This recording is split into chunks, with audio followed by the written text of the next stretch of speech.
Mister Altaf, جی روسی ادیب فیودر دوستویسکی نے یوں تو بہت سارے ناول لکھے، جی جس میں ایڈیٹ کا نام آتا ہے، پھر بردرز کرامازوف کا، جی لیکن سب سے زیادہ شہرت کرائم اینڈ پنشمنٹ کو ملی۔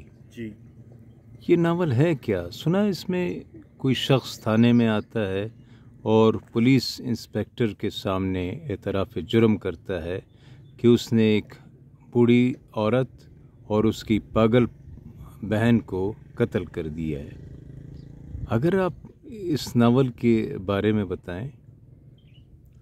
یہ ناول، اس کا نام ہے کرائم اینڈ پنشمنٹ، انگریزی میں، اردو میں اس کو ہم کہہ سکتے ہیں جرم و سزا۔ اس کو فیودور دوستویسکی نے، مشہور و معروف روسی ادیب نے لکھی ہے۔ یہ ایک شخص ہے، اسٹوڈنٹ، سینٹ پیٹرزبرگ کے شہر میں ایک چھوٹے سے کمرے میں کرائے پہ رہتی ہے۔ یہ لا اسٹوڈنٹ ہے۔ اس کے والدہ اور اس کی بہن نے اس کو بھیجا ہے یہاں پہ تاکہ یہ تعلیم حاصل کرے، لیکن یہ شخص عجیب و غریب ذہنی فطور کے شکار ہو جاتا ہے، ذہنی خلفش کے، یعنی ذہنی ایجان کا شکار ہو ایجان جاتا کے ہے۔ شکار ہے، سائیکولوجیکل پرابلمس ہے اس کو یہ خبت ہے کہ میں ایک بڑا آدمی بنوں، میں ایک سپر مین بنوں، اور میں ایک ایسا عمل کروں جس سے میں دنیا میں اپنا نام کماؤں اور بڑا بنوں، اور جتنے بھی بڑے لوگ گزرے، لائک نیپولین، لا گیور لائک کرگس، بڑے بڑے حمورابی وغیرہ وغیرہ، انہوں نے یہ سب قانون شکن تھے، انہوں نے قانون شکنی کی ہے، اور جب تک آپ قانون شکنی نہیں کرو گے تو آپ بڑے نہیں بنو گے۔ تو وہ ان کا یہ آرگومنٹس ہے، جو لا گیور تھے، جنہوں نے معاشرے کو ترتیب دی، انہوں نے قانون کو پامال کیا، ایگزسٹنگ قانون کو، جو قانون رائج الوقت قانون، اس کو پامال کیا، اس کو بلڈوز کیا تاکہ ایک نیا لا انٹروڈیوس کرائے۔ تو یہ راسکولنکوف بھی اسی خبت کا شکار تھا۔ یہ قتل اس لیے نہیں کرتا ہے کہ ہی نیڈز منی، اس کو پیسے کی ضرورت نہیں ہے۔ ایک دو خاتون ہے، ایک مین کیریکٹر ہے، ایک بوڑھی عورت ہے، وہ پاؤنڈ بروکر ہے، وہ لوگوں کو قرضے دیتا ہے، لوگوں کی چیزیں لے کے، قیمتی اشیاء، اور اس کو پیسے بدلے میں قرضے دیتے ہیں۔ تو یہ سمجھتے ہیں کہ شی از اے پیراسائٹ، یہ ایک اس معاشرے پہ ایک بوجھ ہے، اس کو ختم ہونا چاہیے، اس قسم کے عناصر کو۔ تو وہ فیصلہ کرتا ہے کہ اس عورت کو مار دیں۔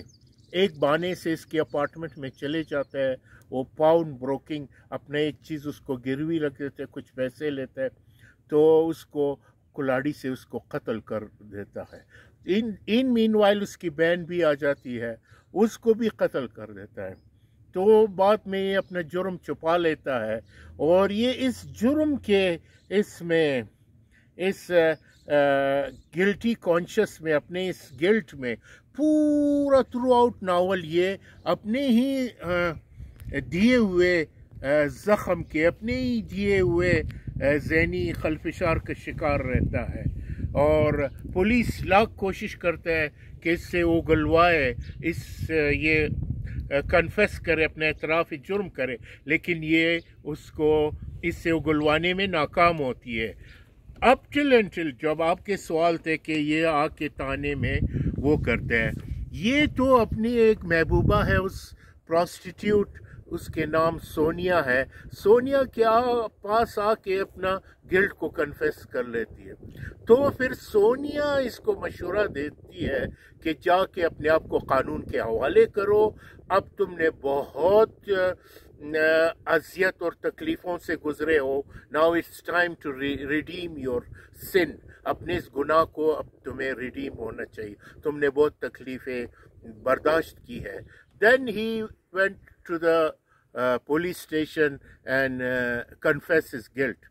Then later on he was sentenced، اس کو 3